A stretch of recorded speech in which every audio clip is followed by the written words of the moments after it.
Hello, everybody. Yes, I got fired. This has been a difficult day for me, and it's hard sharing this, but I want to, let you guys all know that, about what's happened. A couple months ago, I did a video here on my YouTube, King Pokemon, that made us all really happy, and that is I finally got my dream job. I came out of retirement to work for MetaZoo as their cryptid correspondent. And now, 2 months later, I got my notice that it's all over. It's all over for me. I got fired.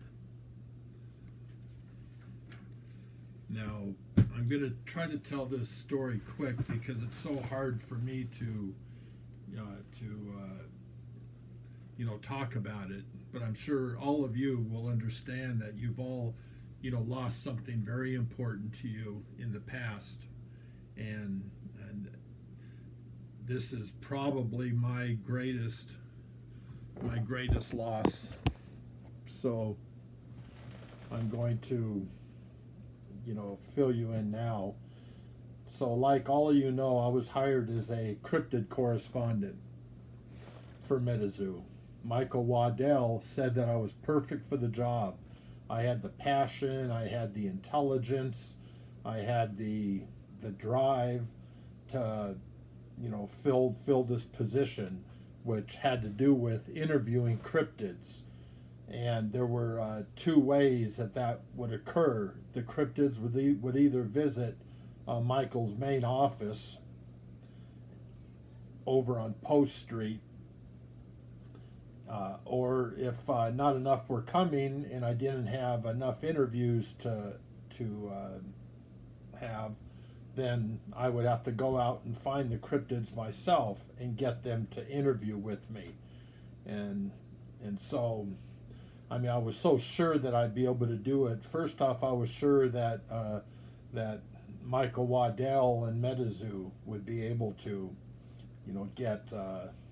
get me some, cryptids, and I knew during the slow times I could go out and find them myself.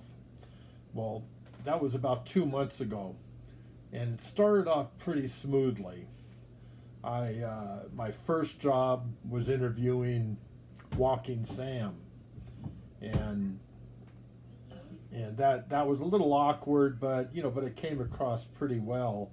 Unfortunately, during that really pretty amazing interview, or not during it, but when it started, I forgot to hit the record button, and so Walking Sam walked off after the interview was over. And then I checked it to see how well it went, and it wasn't recorded, and Walking Sam was gone. I tried for 2 weeks to find him again, to reach him again, and wasn't able to.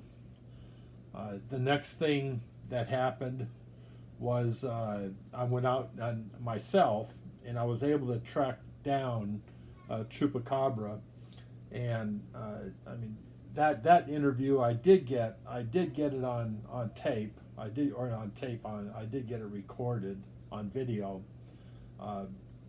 But then once it was finished, something set Chupacabra off. He was just angry, and he lunged for the camera, and he tore it apart in his teeth, and he scuttered off.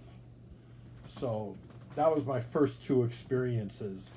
Well, soon after that, Michael Waddell called me, and he said that he needed some content. He needed to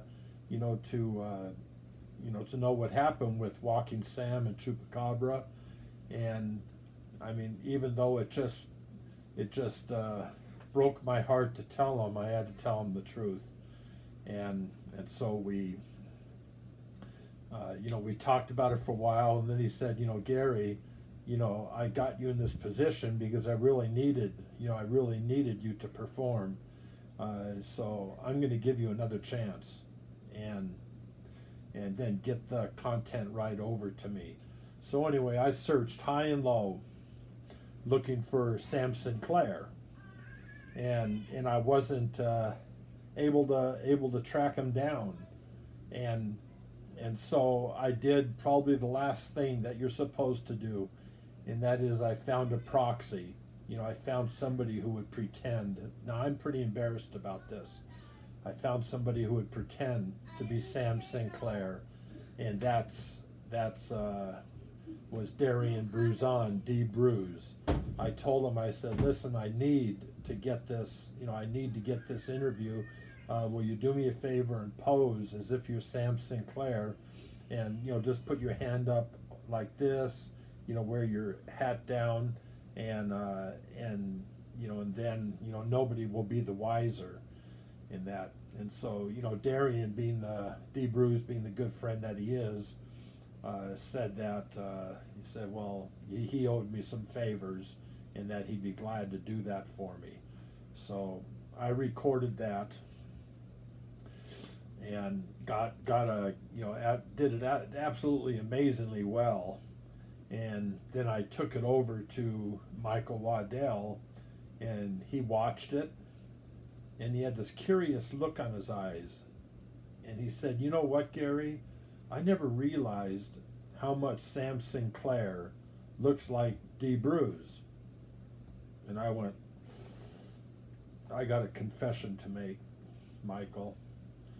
That was D. Bruce. I wasn't able to track down Sam Sinclair, and I haven't had any luck looking for Bigfoot. I had, no luck, looking for our bunny buddy. Loveland Frogman was a no-go. I just got desperate, and I'm very, very sorry I tried to deceive you. And he said, Gary, I'm really sorry, but this hasn't worked out.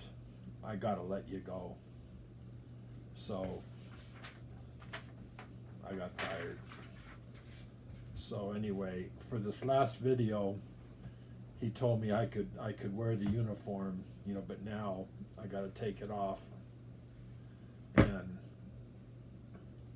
this just breaks my heart having to do this.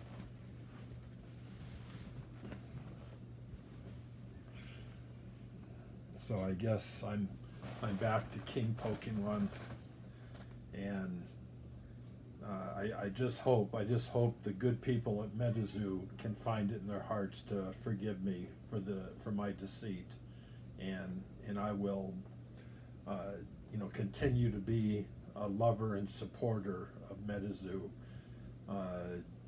but I won't be working with them anymore. So anyway, I appreciate all the support you guys gave me on that first video.